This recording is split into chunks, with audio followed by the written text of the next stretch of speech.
A gente falando sobre, né, a caridade, enfim, esse ato, né, que você teve nesse momento, me lembrou a questão do dízimo também, que muitas pessoas ficam ainda confusas sobre o que a Bíblia nos diz, que devemos, né, doar o nosso dízimo do nosso trabalho.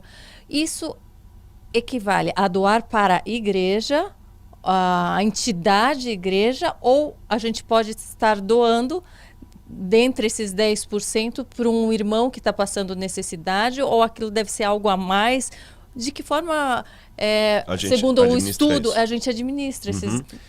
Hoje, esse assunto do dízimo se tornou muito complicado, infelizmente, por causa dos maus exemplos. Sim. Enquanto eu estava vindo com a Laura para cá... Porque hoje em dia as pessoas às vezes ficam com medo de dar na igreja e para onde vai parar esse dinheiro, do que para dar para uma pessoa específica que está vendo, que está precisando, que é do seu convívio às vezes. Exatamente. Né? A gente que lida com o evangelho, com a proclamação da palavra de Deus, tem que tomar muito cuidado. Quando eu estava vindo com a Laura para cá, a gente estava falando sobre isso. Porque suponhamos que, sei lá, um ator de Hollywood aí, o paparazzo vê aquele ator ali saindo de um motel com uma garota de programa. Vai ser apenas uma fofoca e mais nada. Mas se for um pastor, um líder religioso, o estrago é muito grande, tá certo? O estrago é muito grande. Você que conhece o mundo midiático, né? As pessoas estão aí vivendo a vida deles, ninguém tem nada a ver com isso. Mas aqui não, as pessoas estão esperando algo mais de nós. Sim. E quando tem um escândalo no mundo religioso, escândalo dito em nome de Deus, o estrago é muito grande. E como infelizmente alguns líderes se apropriam do dízimo para enriquecer, enriquecimento ilícito e tudo mais, muitas pessoas ficam com o pé atrás. Mas vamos ao que a Bíblia diz. A Bíblia estabelece o seguinte, pela versão bíblica, o dízimo é algo que você dá ou doa, é algo que você devolve. Quando Deus colocou ali Abraão, por exemplo, ele devolveu o dízimo para Melquisedeque, que ele reconheceu como um sacerdote de Deus. Então a gente vê que é uma prática que já havia antes de Moisés. Sim. E na época que as 12 tribos foram colocadas ali em Israel, Deus fez uma coisa interessante. O plano de Deus era que o povo não tivesse rei, nem líder, a não ser o próprio Deus. Então Deus colocou o seguinte, a capital de vocês será onde estiver o meu santuário. Antes de Davi conquistar Jerusalém, o santuário ficava em Siló, ou Shiló, como dizia em hebraico.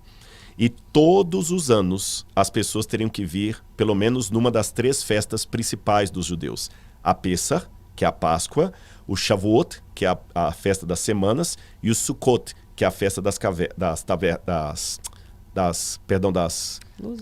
tendas. Sukkot é tendas. Eu queria falar tendas, barracas, né? Então você tem, ou dos tabernáculos, como dizem. A festa da Páscoa nós sabemos como é. A festa das semanas, Shavuot, era o Pentecostes.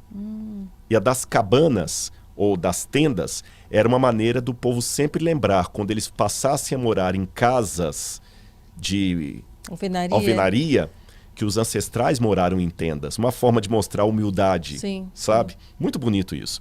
Então essas 3 festas, o povo tinha que peregrinar até o santuário em Shiló. E o santuário devia funcionar continuamente para lembrar as 12 tribos quem eles são, a quem eles pertencem, qual é o Deus de Israel e o significado mais bonito, que era o evangelho em símbolos.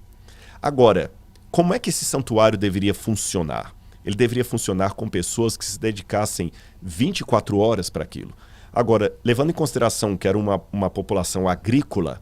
Como que iriam se manter, né, ali? Exatamente. Você tem guerra, você tem que mandar o filho para a guerra, você tem que colocar pessoas para te proteger, você tem que plantar e colher, isso toma muito tempo.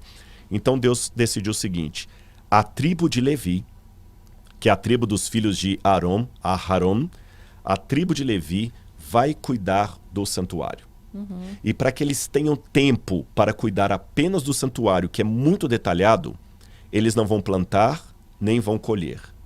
Vocês vão tirar 10% de toda a sua colheita, de tudo que vocês ganham. Na época não havia dinheiro em forma de moeda. A moeda só vai ser inventada lá pelo 8º século a.C.